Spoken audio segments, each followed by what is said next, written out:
EDU4LML Critical Analysis Assignment 1. How a multimodal and multiliteracy perspective can enhance learning for students with dyslexia. Overview. To begin, I will provide a context of the task along with explaining what is dyslexia. Following this, we will discuss the assumptions about students with dyslexia along with the legislative requirements for students who suffer from this disability. Moreover, I will highlight ways in which we can support students with dyslexia, as well as discussing why utilising a multimodal and multiliteracy approach is important. Finally, I will highlight why audiobooks and electronic texts are important and how they can support students with dyslexia, and finish up with a concluding statement. Context of the task. In recent times, the term inclusive education has become a phrase that all pre-service educators and teachers have become aware of.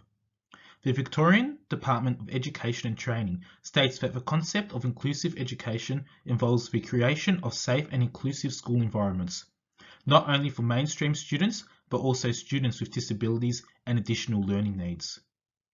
Thus, it is critical that educators consider and implement appropriate teaching strategies and incorporate learning resources that support all learners in their literacy and language development. Considering that it is critical that all educators attend to the diverse literacy needs of all students, especially those with learning difficulties or disabilities, this multimodal presentation will draw on research and recent commentary regarding how the use of technology and online tools can assist students with dyslexia to develop necessary knowledge and skills to interpret and use the English language. What is dyslexia? To get a better appreciation for how a variety of educational technologies and online tools can assist students with dyslexia, it is important to know what the condition is. The condition dyslexia is a learning impairment that affects an individual's ability to read, spell, write, and speak. Here, students who suffer from this condition find it difficult to develop the necessary skills involved in the accurate and fluent reading of words.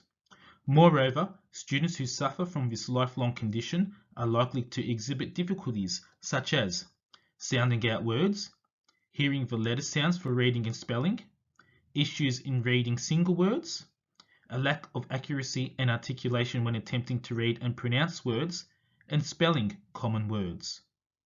Moreover, the condition does not only affect students within school, but also outside of it, where students may find it problematic to interpret and decode logos, signs, and symbols, keep track of directions, and learning the rules to carry out and participate in games.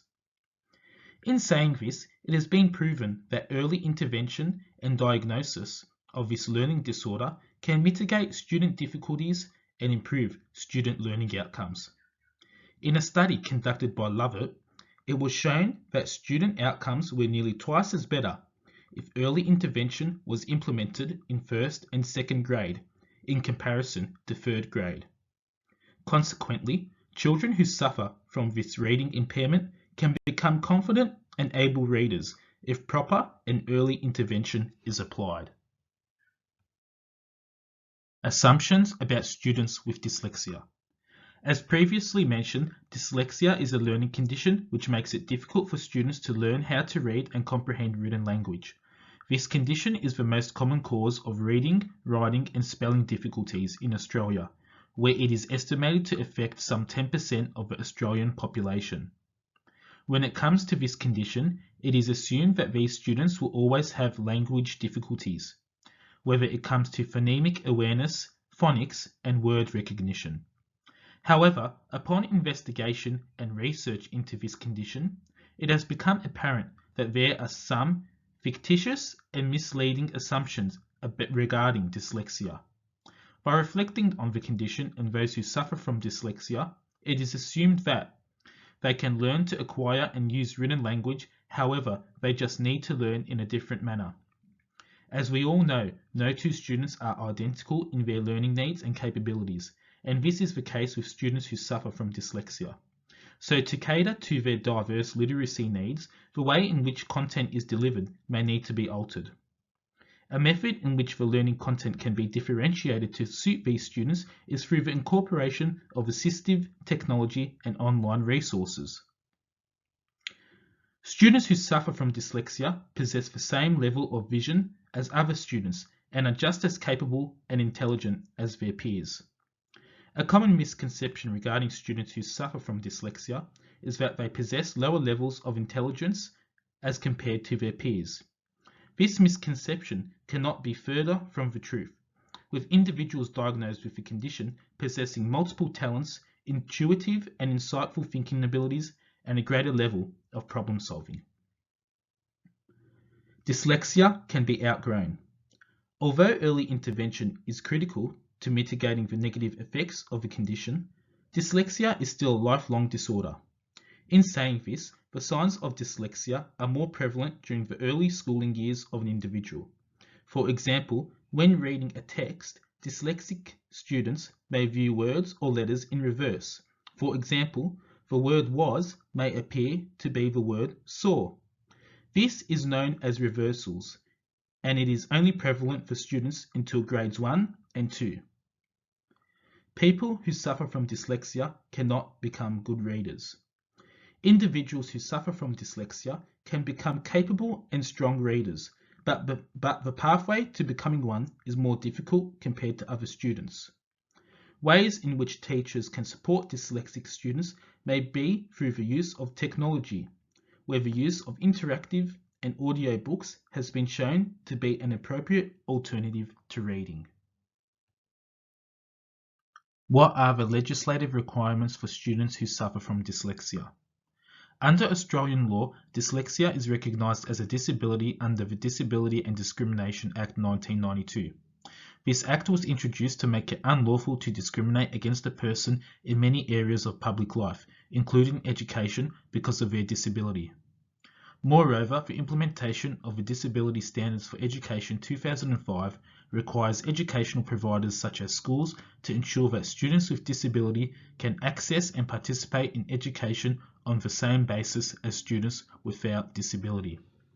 This is also reinforced by the Victorian Equal Opportunity Act 2010, which demands an inclusive education system that enables all students to be welcomed, accepted, and engaged so that they can participate, achieve, and thrive in school life.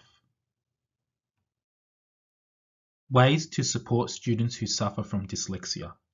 According to Knight, it is not necessarily the role of an educator to diagnose a student with dyslexia.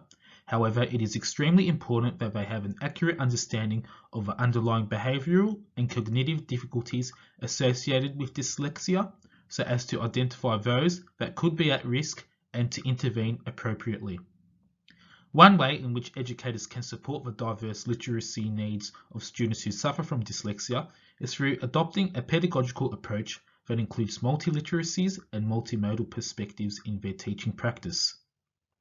This method for teaching literacy, which was first discussed by the New London Group in 1996, contends that students can develop and enhance their literacy skills through the manipulation of different communication modes.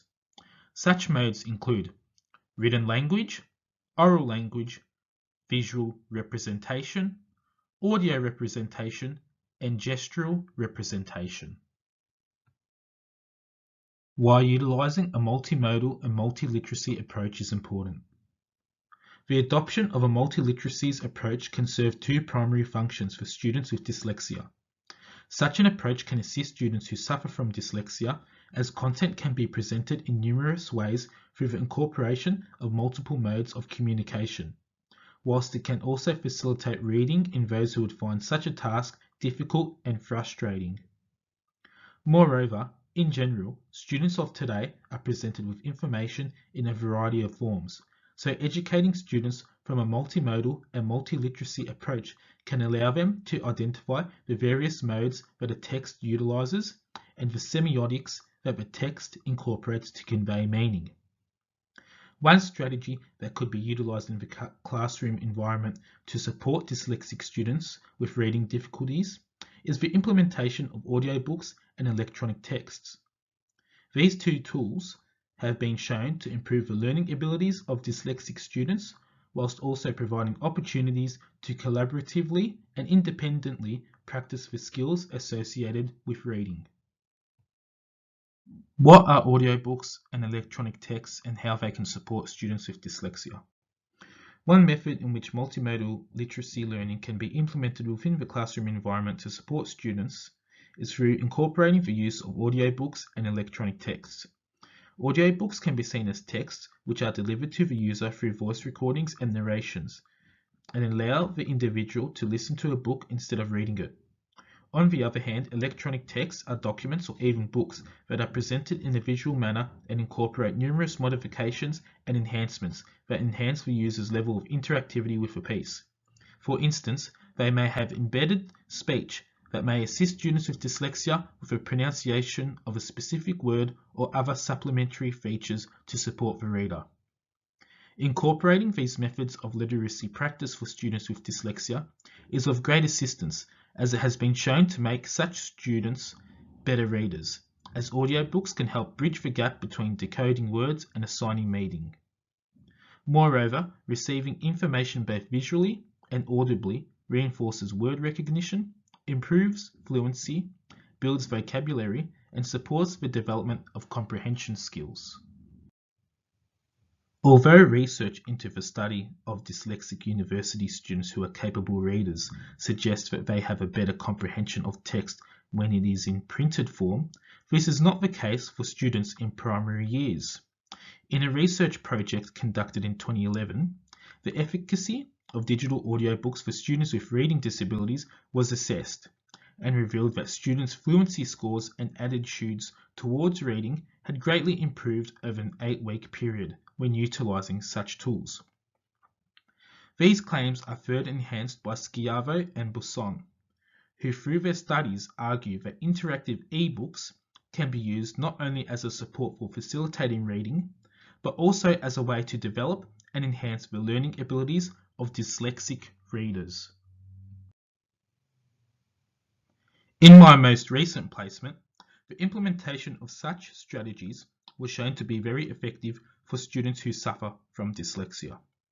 At Preston Primary, students who suffered from dyslexia were given digital devices such as iPads and laptops, and were able to access websites and programs that offered audio and interactive books.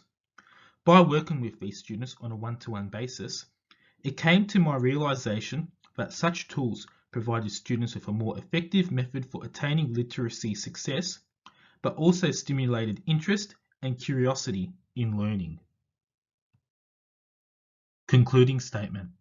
As shown, the condition of dyslexia can provide students with certain learning difficulties and challenges. However, in saying this, through the effective implementation of multimodal and multiliteracy perspectives, along with tools such as audiobooks and interactive books, effective literacy learning can take place for such students. By synthesizing and analyzing a multitude of research and studies, it has been shown that early intervention is crucial for dyslexic students to achieve the best possible academic outcomes, whilst adopting audio and interactive books within their learning can enhance their reading capabilities and language skills. Situated on the following slides are the references which I used for this presentation. Thank you for watching.